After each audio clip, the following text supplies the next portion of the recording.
Sa video na ito, tatalakayin natin kung paano magdagdag ng mga items sa inventaryo sa ating mga gamot. Nandito ako sa iPad ngayon, makikita natin ang mga residente, listahan ng mga dito. Pipiliin natin si Jane Doe at pagkatapos ay pupunta tayo sa seksyon ng gamot dito sa lugar na ito. Susunod nating pipiliin ang isang gamot. Kaya sa kasong ito, pipili tayo ng aspirin. Sa tab ng inventaryo sa kanang itaas, wala pa tayong mga items sa inventaryo para kay Jane. Sa ibabat ka ng sulok, may plus button, i-click yon, magbubukas ito ng pagdagdag ng item. Kaya may ilang option. Kung over-the-counter ang gamot, piliin ang button para sa over-the-counter, hindi nahihingi ng impormasyon tungkol sa parmasya. Kung hindi natin i-click iyon, meron tayong parmasya. Sa parmasya, meron tayong lahat ng mga parmasya na nasa ating sistema. Pumili tayo ng best care. Kung gusto nating magdagdag ng parmasya, maaari nating gawin dito bilang quick add. Pipili tayo ng best care pharmacy at pipili tayo ng RX number. Ipapasok natin ang RX number. Pagkatapos pipili tayo ng nagreseta. Maaari tayong magdagdag ng iba pang nagreseta kung wala pa sila sa listahan.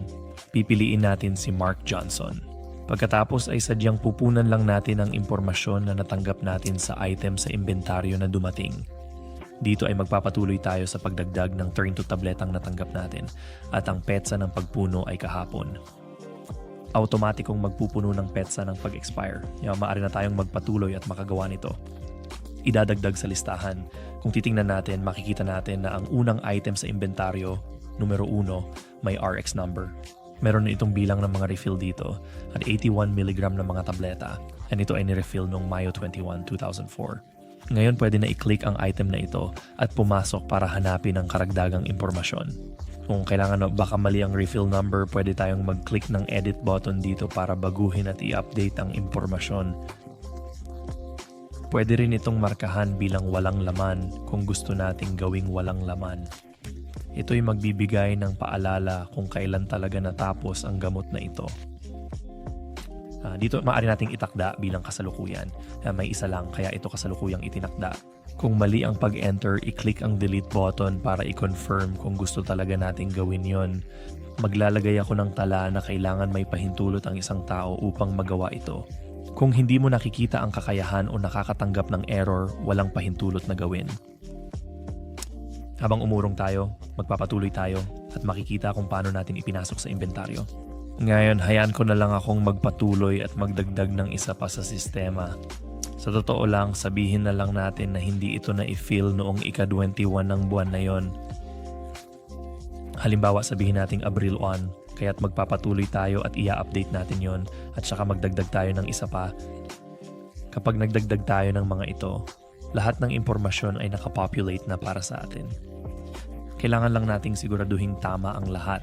Mapapansin natin dito sa petsa ng pagpuno, okay, magagawa nating ito ay automatikong ibinawas na. Kailangan lang nating kumpirmahin lahat ng mga item at piliin ang petsa ng pagpuno. Baka ito napafill nung ika-21. Pwede tayo magpatuloy at lumikha niyan. Nakikita natin na patuloy tayo sa numero 1. At mayroon tayong pangalawang RX number doon para kapag nais nating mag-refill. Ngayon, bilang karagdagang tala rito, kung babalik ako sa listahan ng gamot at sa itaas kanan, kung i-click ko ang tatlong maliit na tuldok sa itaas kanang sulok, makikita ko na maaari kong i-print ang isang report na nakaimbak ng sentralisado. Pwede akong pumili ng anumang date range pero gawin ko itong default. Makikita natin dito ang ulat ng mga items sa inventaryo ng gamot na natanggap namin mula sa parmasya. Kaya't sa ating inventaryo, meron tayong 2 item na naipasok sa sistema at naisama sa ating record. Ito ang paraan ng pag-isama ng mga items sa inventaryo. Pakiabisuhan kami kung meron kayong tanong o kailangan ng tulong tungkol dito. Gusto naming tumulong. Salamat po.